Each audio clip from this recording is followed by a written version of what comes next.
बिस्मिल्लाहिर्रहमानिर्रहीम। फारस की जंगी ताकत के पुराने और तजर्बा कार सिपाहियों की बेशतर नफरी मुसलमानों के हाथों 4-5 जंगों में मारी जा चुकी थी या जिस्मानी लिहाज से माजूर बल्कि अपाहज हो चुकी थी। उसके अलावा खासी तादाद जंगी कैदी थी और लश्कर के जो सिपाही और उनके कमांडर बच गए थे वो जहनी माजूर नजर आते थे। तीन अल्फाज मदीना, खालिद बिन वलीद और मुसलमान उनके लिए खौफ और दहशत का बायस बन गए थे। वो फौरी तौर पर मैदान जंग में जाने और लड़ने के काबिल नहीं रहे थे। उनका जोश और जज्बा बुरी तरह मजरूह हुआ था और घोड़ों की भी कमी वाक़या हो गई थी। बहमन जाज़विया ने दरबार खास में बताया कि जो ईसाई कबीले उनके इत्तेहादी बनकर लड़े थे उनकी भी यही कैफियत है। महरा बिन बहराम ने उन्हें ऐनुल तिमर में जो धोखा दिया था उसकी वजह से वो फारस वालों के साथ मिलने से इनकार कर सकते हैं, फिर भी उन्हें साथ मिलाया जाएगा, बहमन जाज़विया ने कहा। लेकिन अपने लश्कर के लिए हज़ार जवान आदमियों की भर्ती की ज़रूरत है। हमें अपने लश्कर में नया खून शामिल करना पड़ेगा। उन जवानों को हम बताएंगे कि मुसलमानों ने उनकी शहनशाही को, उनकी गैरत को और उनके मजहब को ललकारा है। अगर उन्होंने मुसलमानों को सफ़ाई हस्ती से मिटा ना दिया तो उन पर ज़रतश्त का कहर नाज़िल होगा। उनकी जवान और कंवारी बहनों को मुसलमान अपनी लोंडियाँ बना लेंगे। इतने ज़्यादा लश्कर की क्या ज़रूरत है? महरा बिन बहराम ने कहा। इत्तला तो ये मिली है कि हर जगह मुसलमानों की नफरी बराए नाम है। हर शहर और हर कले में हमारे अपने आदमी मौजूद हैं, शेरजाद ने कहा। इस वक्त वो मुसलमानों की मुलाजमत में है, लेकिन उन्हें जब ये पता चलेगा कि फारस की फौज ने शहर का मुहासरा किया है तो वो अंदर से कले के दरवाजे खोल देंगे। बहमन जाज़विया ने शेरजाद की बात पूरी करते हुए कहा, तुम झूठी उम्मीदों के सहारे लड़ाई लड़ना चाहते हो। मुझे इत्तलाएं मिलती रहती हैं मुसलमान अपने मफतूह और महकूम लोगों के साथ इतना अच्छा सलूक करते हैं कि उनके साथ कोई आदमी बेवफाई नहीं करता। अगर फातेह अपने मफतूह की जवान और हसीन बेटियों की तरफ आंख उठाकर बिना देखे और उसकी इज्जत और अमवाल को तहफ़्फ़ुज़ दे तो मफतूह ऐसे फातेह के साथ कभी बेवफाई नहीं करेगा। ना सही, शाही ख़ानदान के किसी फ़र्द ने कहा। इतने ज़्यादा लश्कर की फिर भी ज़रूरत नहीं। ये उन सालारों से पूछें जो मुसलमानों से शिकस्त खा कर आए हैं, बहमन जाज़विया ने कहा। मैं तो कहता हूँ कि मुसलमान जितने थोड़े होते हैं उतने ही ज़्यादा ताकतवर होते हैं। मैं कोई ख़तरा मोल नहीं लेना चाहता।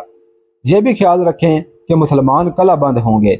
उन्हें देर करने के लिए हमारे पास 10 गुना नफरी होनी चाहिए। मैं अपनी जवाबी कार्रवाई को फैसला कुन बनाना चाहता हूँ। ये ख्याल भी रखो कि हम एक दिन में मकबूजा शहर मुसलमानों से वापस नहीं ले सकते। मुसलमान जहाँ मुकाबले में जम गए वहाँ हमें महीनों तक बांध लेंगे। इस अरसे में खालिद बिन वलीद अपने लश्कर के साथ वापस आ सकता है। उसके वापस आ जाने से सूरत हाल बिल्कुल ही बदल जाएगी। अगर हमारे लश्कर की नफरी कम हुई तो इस जंग का पांसा पलट सकता है। हम लश्कर तैयार करके उसे कई हिस्सों में तकसीम करेंगे और एक ही वक्त में हर जगह हमला करेंगे। क्या खालिद बिन वलीद के खात्मे का कोई इंतज़ाम नहीं हो सकता? किसरा के जानशीन ने पूछा। ये इंतज़ाम भी मेरे पेश नज़र है, बहमन जाज़विया ने कहा। देखभाल के लिए मैं तेज़ रफ्तार घोड़सवार हर तरफ फैला दूंगा। खालिद बिन वलीद जिधर से भी आएगा मुझे इत्तला मिल जाएगी। मैं उसे इराक से दूर रोक लूँगा। बहमन जाज़विया को वसी इख्तियारात मिल गए। उसने अपने लश्कर में उन सिपाहियों को ज़्यादा तरजीह दी जो मुसलमानों से लड़ चुके थे। इसके साथ ही नई भर्ती शुरू कर दी। नौजवानों को ऐसा भड़काया गया कि वो हथियारों और घोड़ों समेत लश्कर में आने लगे और ईसाइयों को ज़्यादा मराआत देकर फौज में शामिल किया गया। ईसाई कबीलों के सरदारों को मदाइन बुलाया गया और उन्हें बताया गया कि खालिद बिन वलीद अपने लश्कर को इराक से निकाल कर ले गया है और जो मुसलमान फौज पीछे रह गई है उसे यहीं ख़त्म करना है और ज़िंदा बचे रहने वाले मुसलमानों को सहरा में भटक भटक कर मरने के लिए छोड़ देना है। बनी तगलब से आप ये तवक्को ना रखो कि वो तुम्हारी लड़ाई लड़ेंगे। ईसाई कबीले बनी तगलब के एक सालार ने फारस के सालारों से कहा, हम एक बार फिर वो धोखा नहीं खाना चाहते जो एक बार खा चुके हैं। ऐनुल तिमर से तुम्हारा सालार महरा बिन बहराम अपनी सारी फौज लेकर ना भागता तो मुसलमान वही ख़त्म हो जाते। हम अपनी लड़ाई लड़ेंगे। हमें मुसलमानों से अपने सरदार अका बिन अबी अका के खून का इंतकाम लेना है। हम तुम्हारी मदद और तुम्हारे साथ के बगैर मुसलमानों को शिकस्त दे सकते हैं। क्या तुम अपनी लड़ाई अलग लड़ोगे? बहमन जाज़विया ने पूछा। क्या ऐसा नहीं होगा कि मुसलमान हम दोनों को अलग अलग शिकस्त दे दें? लड़ेंगे तुम्हारे दोष बदोश ही, बनी तगलब के सरदार ने कहा। मेरी अकल मेरे काबू में है। हमारा दुश्मन मुश्तरिक है। हम तुम्हारे साथ होंगे लेकिन तुम पर भरोसा नहीं करेंगे। हमें खालिद बिन वलीद का सर चाहिए। खालिद बिन वलीद यहाँ नहीं है, महरा बिन बहराम ने कहा। वो जा चुका है। जहाँ कहीं भी है, ईसाई सरदार ने कहा, जिंदा तो है।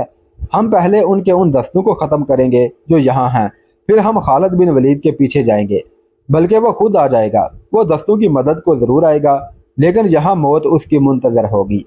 यह मुसलमान जासूस जो मदाइन से खबर देकर आया था, वहाँ ईसाई बनकर शाही अस्तबल में नौकरी करता रहा था, इसलिए वो ईसाइयों में घुल मिल गया था।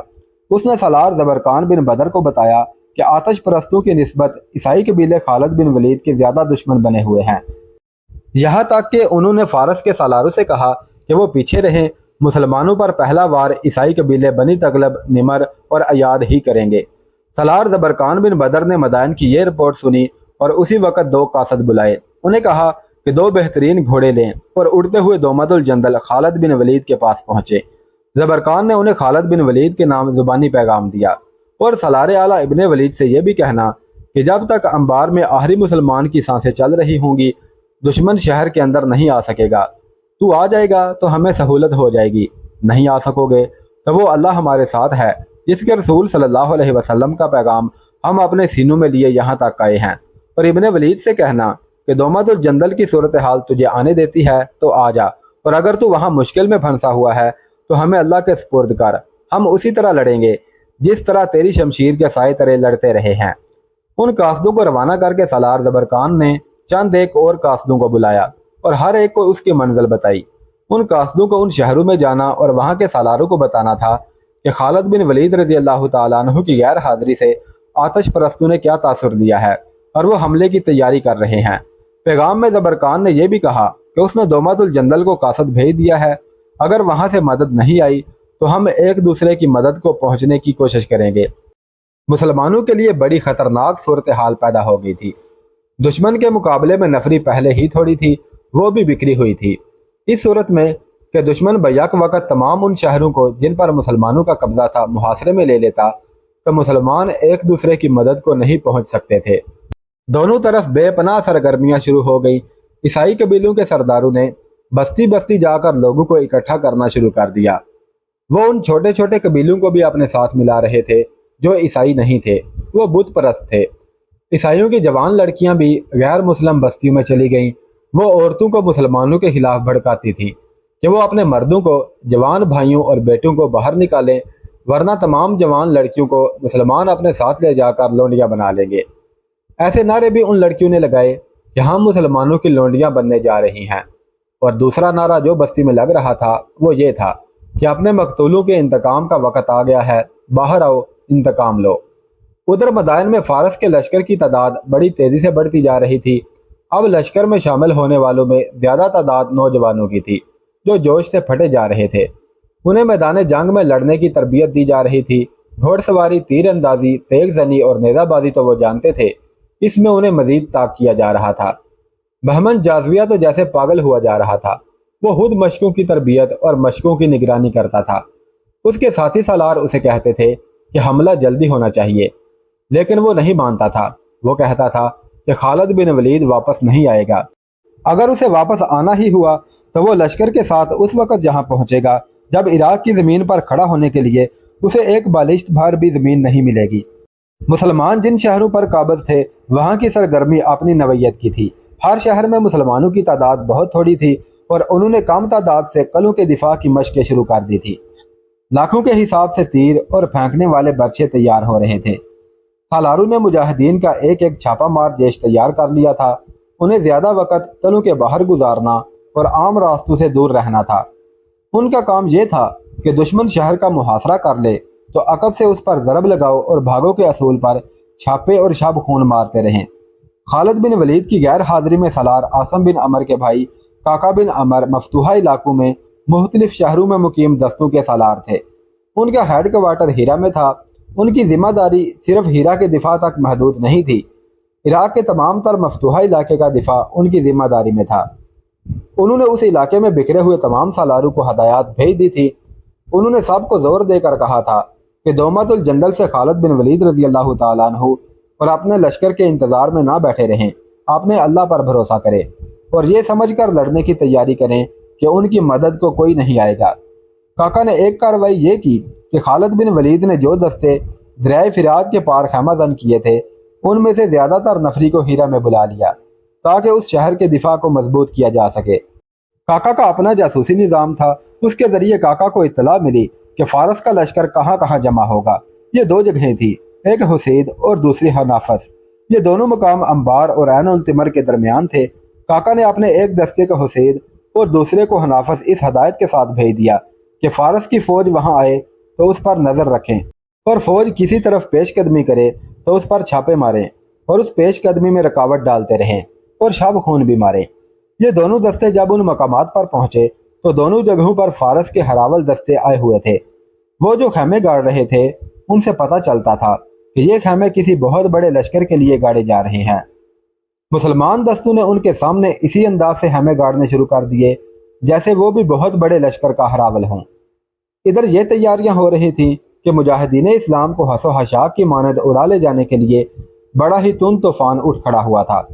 ادھر سالار زبرقان بن بدر کے روانہ کیے ہوئے دونوں قاصد دومت الجندل خالد بن ولید کے پاس پہنچ گئے۔ انہوں نے 350 میل فاصلہ صرف 5 دنوں میں طے کیا تھا۔ خالد بن ولید رضی اللہ تعالیٰ عنہ جب دومت الجندل گئے تھے تو انہوں نے 300 میل کا فاصلہ 10 دنوں میں طے کیا تھا۔ اب دو قاصدوں نے 350 میل سے زیادہ صحرائی اور دشوار مسافت 5 دنوں میں طے کی۔ بھوک اور پیاس سے ان کی زبانیں باہر نکلی ہوئی تھی، ان کے چہرے پر باریک ریت کی تہ جم گئی تھی اور ان کی زبانیں اکڑ گئی تھی، لیکن انہوں نے پھر بھی بولنے کی کوشش کی۔ تم پر اللہ کی رحمت ہو، خالد بن ولید رضی اللہ تعالیٰ عنہ نے کہا۔ خشک جسموں سے تم کیسے بول سکو گے؟ انہیں کھلایا پلایا گیا تو وہ کچھ بولنے کے قابل ہوئے۔ سالار اعلیٰ کو انبار کے سالار زبرقان بن بدر کا سلام پہنچے۔ ایک قاصد نے کہا، وعلیکم السلام۔ خالد بن ولید نے کہا، اور وہ پیغام کیا ہے جو لائے ہو؟ مدائن میں بہت بڑا لشکر تیار ہو رہا ہے، قاصد نے کہا، اور ایک لشکر عیسائیوں کا تیار ہو رہا ہے۔ وہ کہتے ہیں ابن ولید ان کے علاقوں سے چلا گیا ہے اور وہ تھوڑے سے جو دستے چھوڑ گیا ہے انہیں ایک ہی حملے میں ختم کر کے اپنے علاقے واپس لے لیں گے۔ دونوں قاصدوں نے خالد بن ولید کو تمام تر تفصیل بتائی اور کہا کہ خالد بن ولید کو دومت الجندل کے حالات اجازت نہ دیں تو نہ آئیں۔ دستے جو فارس کی شہنشاہی کے علاقے میں ہیں وہ اسی طرح لڑیں گے جس طرح خالد بن ولید کی قیادت میں لڑے تھے۔ خالد بن ولید دومت الجندل پر قبضہ مکمل کر چکے تھے۔ انہوں نے وہاں کا انتظام ایک نائب سالار کے حوالے کیا اور فوری طور پر کوچ کا حکم دے دیا۔ خدا کی قسم، مورخوں کے مطابق خالد بن ولید نے ان الفاظ میں قسم کھائی کہ بنی تغلب پر اس طرح جھپٹوں گا کہ پھر کبھی وہ اسلام کے خلاف اٹھنے کے قابل نہیں رہیں گے۔ مورخوں نے لکھا ہے کہ خالد بن ولید رضی اللہ تعالیٰ عنہ نے مجاہدین سے کہا کہ اتنی تیز چلو کہ صحرا کی ہوائیں پیچھے رہ جائیں، پیادے گھوڑوں سے آگے نکل جائیں۔ یہ ایک امتحان ہے جو بڑا ہی سخت ہے۔ یہ ایک دوڑ تھی آتش پرستوں اور حق پرستوں کی۔ آتش پرستوں کو اپنے ہی علاقے میں پہنچنا تھا اور یہ مسافت کچھ بھی نہیں تھی، جبکہ حق پرست بڑی دور سے چلے تھے۔ ان کے سامنے سینکڑوں میلوں کی مسافت ہی نہیں تھی، بڑا ظالم صحرا بھی تھا۔ میل ہا میل کی وسعت میں صحرائی ٹیلے تھے اور باقی سب ریت کا سمندر تھا۔ سب سے بڑا مسئلہ پانی اور اس سے بڑا مسئلہ رفتار کا تھا جو کم نہیں کی جا سکتی تھی۔ ناممکن کو ممکن کر دکھانا تھا۔ چاند اور ستاروں نے انہیں چلتے دیکھا، سورج نے انہیں چلتے دیکھا، صحرا کی آندھی بھی انہیں نہ روک سکی۔ آندھی، سورج، پیاس اور بھوک جسموں کو معذور کیا کرتی ہے۔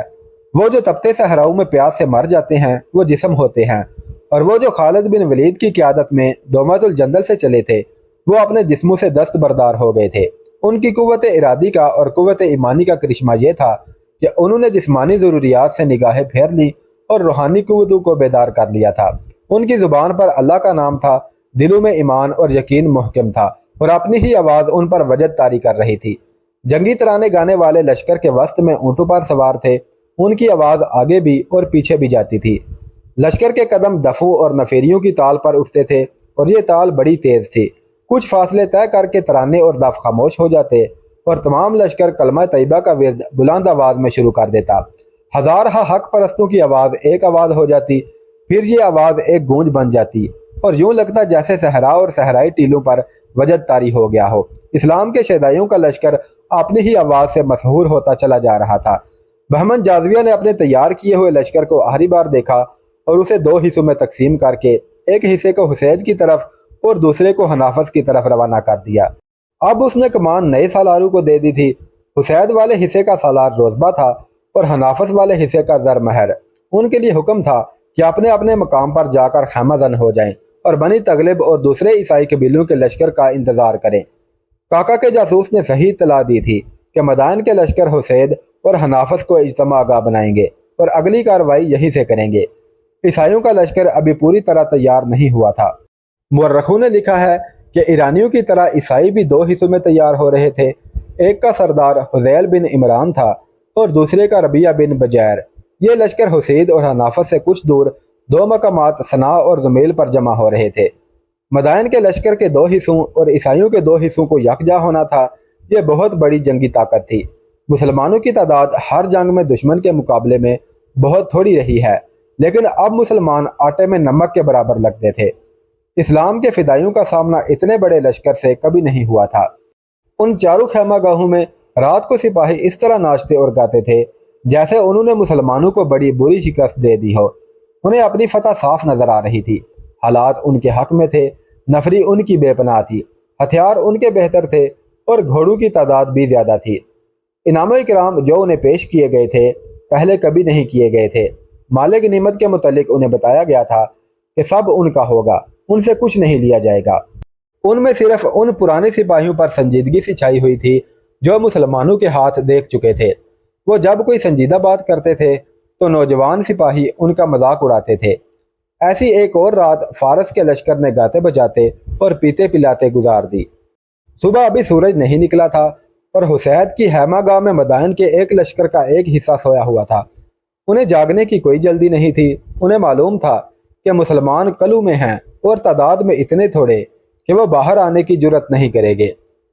انہوں نے دیکھا تھا کہ ان سے کچھ دور مسلمانوں نے آ کر جو ڈیرے ڈالے تھے وہ واپس چلے گئے ہیں۔ مسلمان ایک شام پہلے وہاں سے آ گئے تھے۔ آتش پرستوں کی خیمہ گاہ کے سنتری جاگ رہے تھے یا چند ایک وہ لوگ بیدار تھے جو گھوڑوں کے آگے چارہ ڈال رہے تھے۔